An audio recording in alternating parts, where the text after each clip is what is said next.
꾸페씨의 행복여행 프랑스와 르르르. 스스로에게 만족하지 못하는 정신과 의사. 자기 스스로에 대해 만족하지 못하는 꾸페라는 이름의 정신과 의사가 있었다.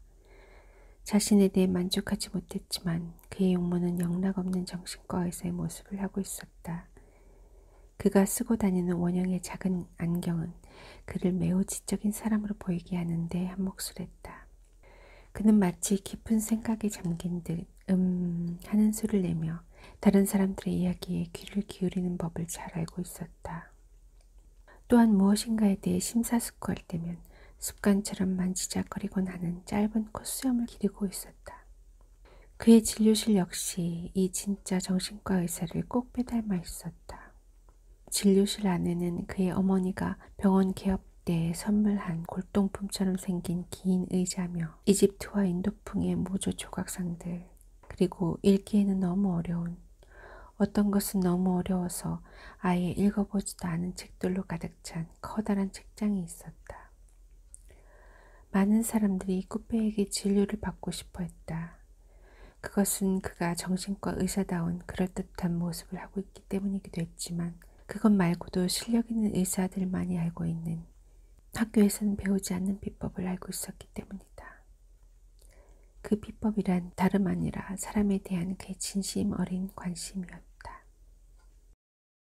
처음으로 정신과 의사를 만날 때면 사람들은 다들 조금씩은 주저하기 마련이다. 자신이 정신질환을 앓고 있다는 사실을 알고는 있지만 그것을 확인하게 되는 것이 두렵기 때문이다. 또 한편으론 의사가 자신의 병을 대수롭지 않게 여기고 다른 데 가서 치료를 받아보려고 할까봐 걱정이 되기 때문이다. 하지만 일단 약속을 잡아 병원에 오면 사람들은 이상하고 사소하기까지도 한 자신의 편집증적인 생각들과 전에는 한 번도 말하지 않았던 자신의 머리에 스쳐 지나간 우스운 상상들, 그리고 삶을 방해하는 커다란 슬픔이나 지독한 두려움 등을 모두 이야기하기 시작한다. 그러나 한편으론 자신의 문제를 제대로 전달하지 못할까봐, 또 자신의 이야기가 의사에게 지루하게 들릴까봐 염려하기도 한다. 그래서 환자들은 의사가 지루해하거나 피곤해하지 않도록 말을 할 때 주의를 기울인다. 의사를 자주 만난 적이 없는 사람은 의사가 자신의 이야기에 진심으로 귀를 기울이고 있는지 아닌지 의심하기도 한다. 그렇지만 꾸페와 함께하는 진료는 거의, 아니 전혀 그럴 필요가 없었다. 꾸페는 사람들이 자신들의 이야기를 하는 것을 지켜보면서 고개를 끄덕여 그들을 격려하고 짧은 콧수염을 어루만지면서 하는 소리를 냈다. 그리고 가끔씩 사람들에게 잠깐만요, 다시 한번 설명해 주세요, 이해가 잘 가지 않거든요 하고 말하곤 했다. 그가 정말로 피곤한 날을 제외하고는 환자들은 꾸페가 자신들의 이야기를 진심으로 들어주고 이야기에 흥미있어 한다는 것을 느낄 수 있었다. 그래서 사람들은 꾸페를 다시 만나기 위해 상담 날짜를 잡고 꾸페의 이름을 친구들에게 알려줘 다른 환자들도 그를 찾게 했다. 그 결과 꾸페는 거의 하루 절반을 환자들의 이야기를 듣는데 할애하게 되었고, 상담료를 비싸게 부르지 않았음에도 불구하고 점점 더 많은 세금을 납부하게 이르렀다. 꾸페의 어머니는 늘 더 많은 세금을 내는 게 뭐가 문제냐고 말하곤 했다. 그것은 더 많은 돈을 버는 것을 의미했기 때문이다. 하지만 꾸페는 지금만으로도 충분히 힘들었다. 그는 언제나 비싸지 않은 상담료를 청구했다. 한때 유명한 점술가였던 이리나 부인의 경우가 그 좋은 예였다. 한 번은 그녀가 그에게 이렇게 말하기도 했다. 의사 선생님, 상담료를 올려야만 해요. 가격에 대해서는 우리가 이미 얘기했던 걸로 아는데요. 그러자 이리나 부인이 말했다. 난 엄마 같은 심정으로 하는 말이에요. 내 눈엔 상담료를 올리는 것이 당신에게 더 도움이 되리라는 게 내다 보이는데요. 점술가인 이리나 부인이 꾸페를 찾게 된 이유는 이렇다. 어느 날부터인가 그녀는 더 이상 미래를 내다볼 수가 없게 되었다. 그녀는 몹시 큰 슬픔을 경험했는데 그것은 그녀를 떠나버린 한 남자 때문이었다. 그 뒤로 그녀는 더 이상 미래를 예언할 수 없게 된 것이다. 이따금씩 손님에게 흥미있는 이야기를 던질 수는 있었지만 그것은 약삭빠른 눈치로 넘겨짚는 것에 불과했다. 양심이 남아있는 그녀로서는 더 이상 예전처럼 미래를 내다보지 못한다는 것이 무척 슬픈 일이었다. 그래서 꾸빼는 슬픔에 찬 사람들에게 필요한 약을 처방했고 그 약을 먹은 이리나 부인은 조금씩이나마 미래를 다시 볼 수 있게 되었다. 꾸빼가 성공한 이유가 사람들의 이야기를 잘 들어주기 때문만은 아니었다. 그는 정신과 의사로서 성공할 수 있는 비결이 무엇인지 잘 알고 있었으며 무엇보다 상대방의 질문에 대해 다시 질문을 던지는 식으로 대답하는 법을 알고 있었다. 예를 들어 어떤 사람이 당신은 내가 나 자신으로부터 벗어날 수 있다고 생각하세요? 하고 물으면 꾸빼는 이렇게 되묻곤 했다. 자신으로부터 벗어난다는 게 무슨 의미죠? 이런 뜻밖의 질문은 사람들이 자신의 문제에 대해 다시금 깊이 생각하게 만들었고 그럼으로써 그는 사람들이 그 문제로부터 벗어날 수 있는 방법을 찾는 데 도움을 줄 수가 있었다. 나아가 꾸빼는 약에 대해서 충분한 지식을 갖고 있었다. 정신과 의사에게 그것은 그다지 어려운 일이 아니었다. 정신질환에 관한 처방전은 크게 4가지 종류밖에 없기 때문이었다. 너무 슬플 때 먹는 우울증 치료제, 두려움에 시달릴 때 먹는 불안 억제제, 지나치게 이상한 상상들을 하게 되거나 환청을 들을 때 먹는 신경 안정제, 그리고 마음이 너무 심하게 들뜨거나 가라앉을 때 먹는 신경 조절제 등이 그것이었다. 그러나 실제로는 그것보다 약간 더 복잡할 수도 있었다. 왜냐하면 약마다 각각 10개 정도의 우스운 이름이 붙은 상표가 있고 정신과 의사들은 경우에 맞게 그 중에서 가장 적합한 약을 처방해야만 하기 때문이었다. 약 처방이 더 이상 효과를 나타내지 않을 때 또는 증상이 간단해서 약 복용이 필요하지 않은 사람들인 경우 꾸빼는 그들을 도울 수 있는 또 다른 방법을 갖고 있었다. 그것은 바로 심리요법이었다. 이름은 거창하게 들리지만 심리요법이란 간단히 말해 환자들의 이야기를 듣고 그것에 대해 대화를 나누면서 환자들을 돕는 방법이었다. 여기서 주의해야 할 점이 있다면 평소에 대화하는 것과 심리요법은 같지 않다는 것. 다시 말해 특별한 방법으로 대화를 해야 한다는 것이었다. 약의 종류가 다양한 것처럼 심리요법에도 여러 종류가 있었다. 그중 어떤 것은 이미 오래전에 세상을 떠난 사람들이 발명해낸 것들이었다. 꾸빼는 아직 살아있는 사람들이 발명한 심리요법을 주로 배웠는데 그래도 그들은 꾸빼에 비하면 꽤 나이를 먹은 사람들이었다. 이것은 정신과 의사가 환자와 토론을 하는 독특한 방법이었다. 사람들은 이 방법을 좋아했다. 그 이유는 세상에는 환자에게 거의 이야기를 하지 않는 의사들이 너무도 많고 환자들은 그것이 별로 마음에 들지 않기 때문이다. 꾸빼는 이리나 부인의 상담 시간에는 가능하면 심리요법을 많이 사용하지 않았다.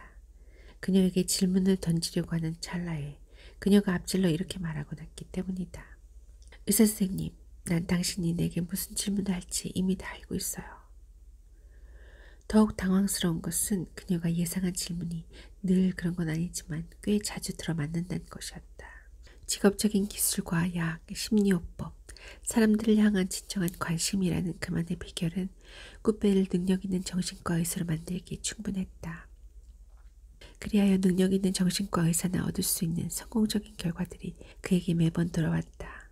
완전히 치료된 환자들이 있는가 하면 어떤 환자들은 매일 약을 복용하는 것만으로도 좋은 건강 상태를 유지하면서 그와 이야기를 나누기 위해 종종 병원을 찾아왔다. 더 심한 환자들의 경우 꾸빼는 그들이 자신의 병을 견뎌내고 병이 더 악화되지 않도록 도와줄 수 있었다. 그럼에도 불구하고 꾸빼는 자신에 대해 만족을 느끼지 못했다. 무엇보다 그는 행복하지가 않았는데 그 이유는 자신이 사람들을 진정한 행복에 이르게 할 수 없다는 것을 깨닫고 있었기 때문이었다. 불행하지도 않으면서 불행한 사람들. 꾸페의 진료실은 아름다운 현대식 건물들로 넘쳐나는 대도시 중심가에 위치해 있었다. 그 도시는 세상의 다른 많은 도시들과는 달랐다.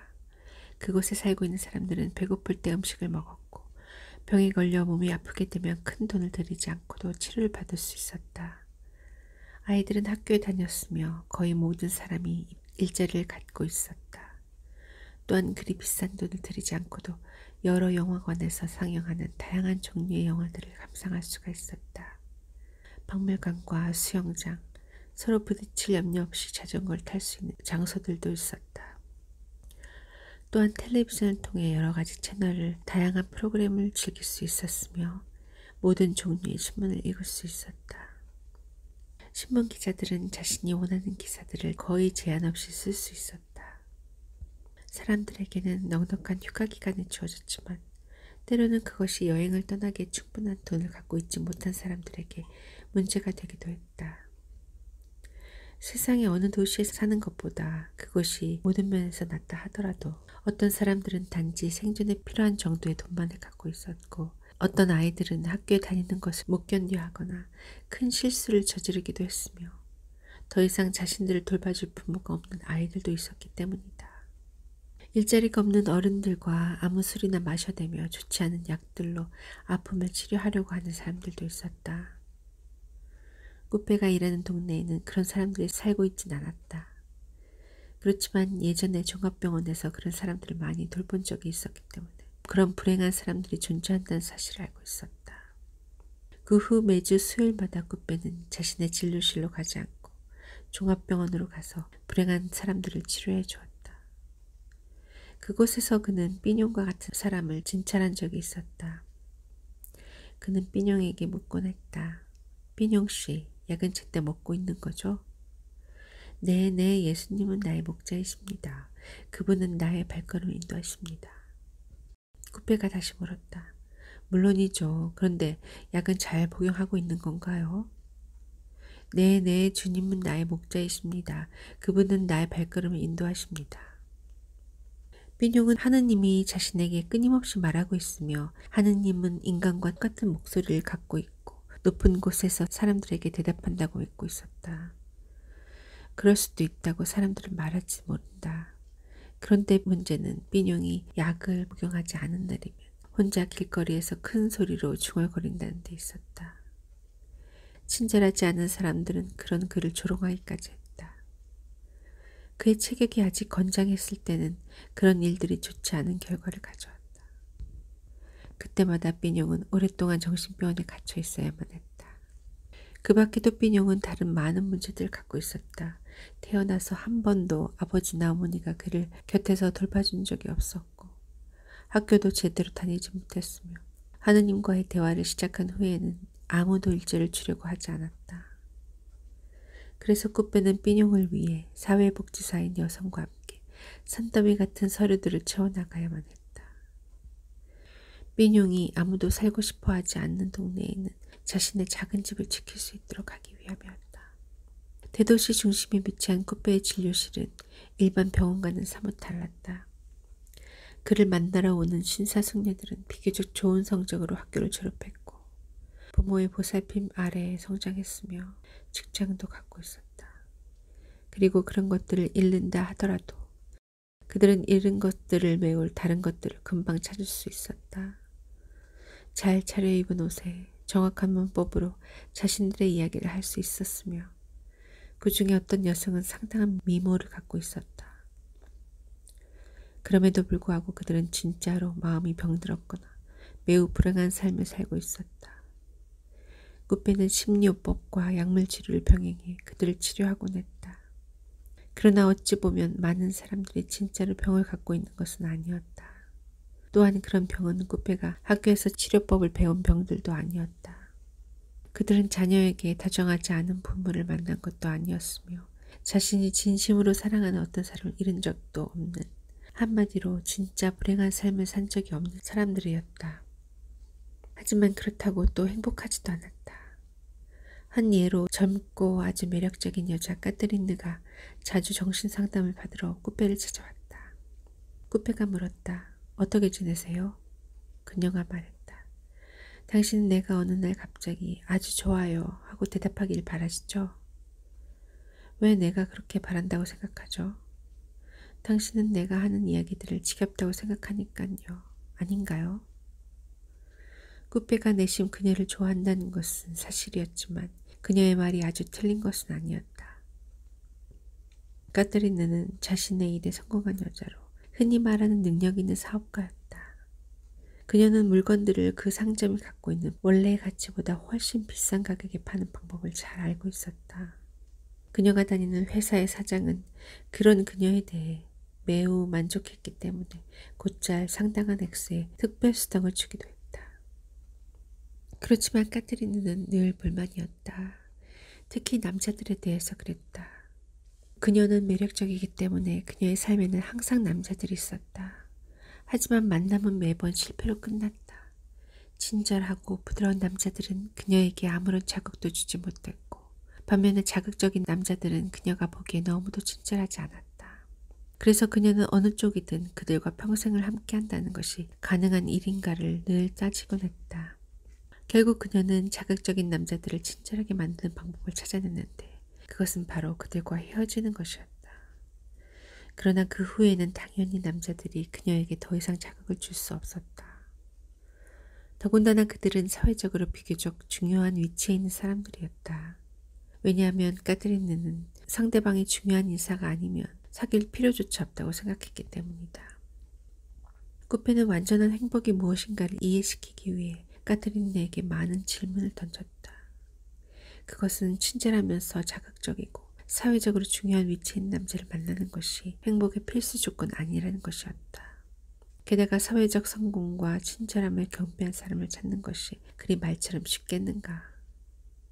하지만 까드리네에게 그 점을 이해시키기란 쉽지 않았고 그녀는 남자에 대해 정말로 까다롭게 굴었다.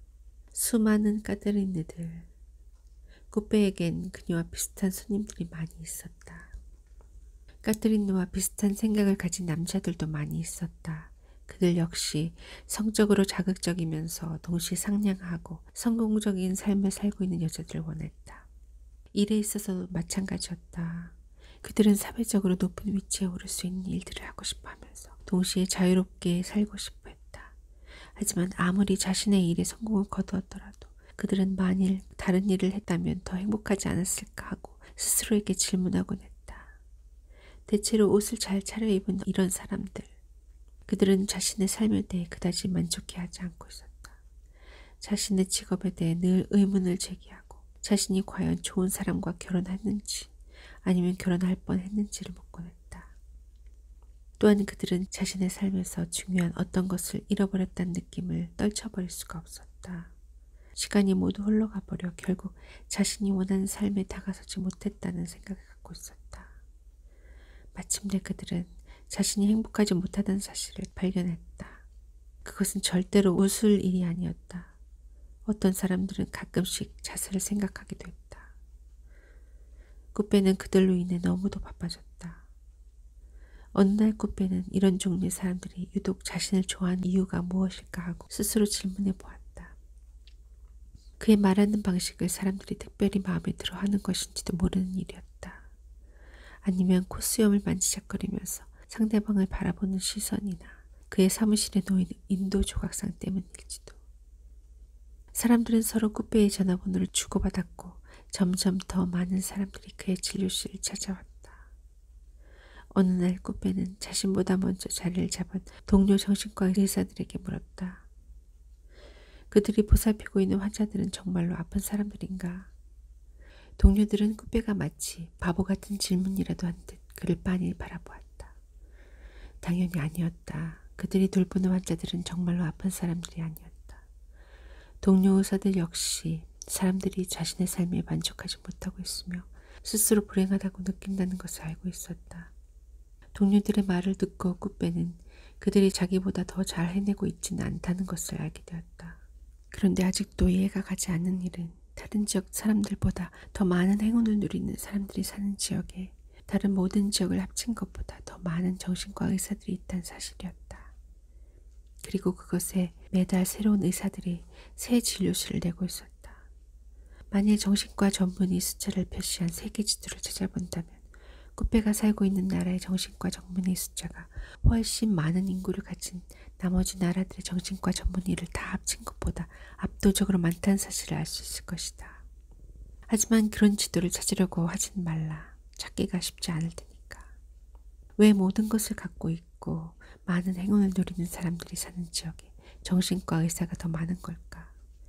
이런 사실이 매우 흥미로웠지만 그렇다고 그것이 꾸페에게 도움이 되진 않았다. 꾸페는 자신이 불행한 사람들을 진정으로 행복하게 만들어주지 못하고 있다는 느낌을 받았다. 그들은 꾸페를 만나는 것을 좋아했지만 꾸페는 오히려 마음의 부담만 커질 뿐이었다. 그는 삐뇽과 같은 환자를 만날 때보다 많은 것을 갖고 있으면서도 자신의 삶에 만족하지 못한 사람들을 만날 때가 훨씬 더 피곤하다는 걸 알고 있었다. 불행하지도 않으면서 불행해야 하는 사람들을 보면서 꾸페는 점점 더 피곤해졌고 마침내는 그 자신 역시 불행해져 갔다. 자신이 과연 좋은 직업을 선택한 것인지, 자신의 삶에 진정으로 만족하고 있는지, 아니면 자신도 모르는 사이에 중요한 어떤 것을 조금씩 잃어가고 있는 것은 아닌지 스스로 질문하기에 이르렀다.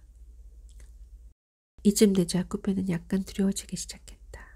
그런 불행한 사람들의 병이 전염성이 있는 것은 아닌가 새삼 의심이 들었다. 그는 약을 복용해야겠다고 생각했다. 몇몇 동료 의사들이 약을 복용하고 있다는 것을 그는 알고 있었다. 하지만 다시 깊이 생각해보고는 그것이 근본적인 해결책이 아님을 곧 깨달았다. 어느 날 이리나 부인이 말했다. 의사 선생님, 난 당신이 너무 지쳤다는 걸 알고 있어요. 꾸페가 얼른 말했다. 아, 미안합니다. 그렇게 보였다면. 그러자 이리나 부인이 결론 짓듯 말했다. 당신에겐 여행이 필요해요. 그게 당신의 정신건강을 위해 좋을 거예요. 꾸페는 그것이 좋은 충고라고 생각했다. 그렇다 정말로 여행을 떠난다면 타고난 의사인 꾸페는 자신을 가장 뛰어난 정신과 의사로 만들어줄 특별한 여행을 계획했다. 마치 방학 숙제를 하는 학생처럼 그는 계획을 세웠다. 이제 꾸페는 여러 나라를 여행할 것이고 세상 모든 곳에서 무엇이 사람들을 행복하게 하고 무엇이 불행하게 하는지를 발견하고자 할 것이다. 만일 행복의 비밀이 있다면 반드시 그것을 찾아내고야 말겠다고 꾸페는 스스로에게 다짐했다.